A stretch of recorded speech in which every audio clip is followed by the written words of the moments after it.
কাজলা দিদি। এখন আমি তোমাদের কাজলা দিদি কবিতা পড়ে শোনাবো। কাজলা দিদি যতীন্দ্রমোহন বাগচি। বাঁশবাগানের মাথার উপর চাঁদ উঠেছে ওই, মাগো আমার সুলুক বলার কাজলা দিদি কই। পুকুর ধারে নেবুর তলে থোকাই থোকাই জোনাই জলে, ফুলের গন্ধে ঘুম আসে না একলা জেগে রই, মাগো আমার কুলের কাছে কাজলা দিদি কই। সেদিন হতে দিদিকে আর কেনই বা না ডাকো, দিদির কথায় আঁচল দিয়ে মুখটি কেন ডাকো। খাবার খেতে আমি যখন দিদি বলে ডাকি তখন, পুকুর থেকে কেন মা আর দিদি আসে নাকো।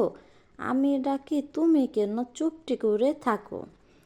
বল মা দিদি কোথায় গেছে, আসবে আবার কবে।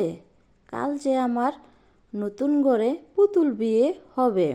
দিদির মতন ফাঁকি দিয়ে আমিও যদি লুকিয়ে গিয়ে, তুমি তখন একলা ঘরে কেমন করে রবে।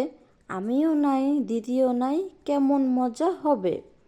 বইচাপাতে ভরে গেছে শিউলি গাছের তল, মার আসনে মা পুকুর থেকে আনবি যখন জল। ডালিম গাছের ডালের ফাঁকে বুলবুলিটি লুকিয়ে থাকে, দিস না তারে উড়িয়ে মাগো ছিঁড়তে গিয়ে ফল।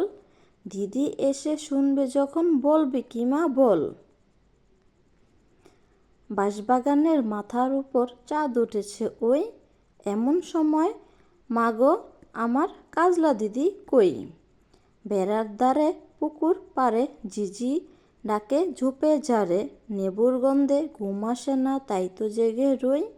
রাত হলো যে মাগো আমার কাজলা দিদি কই।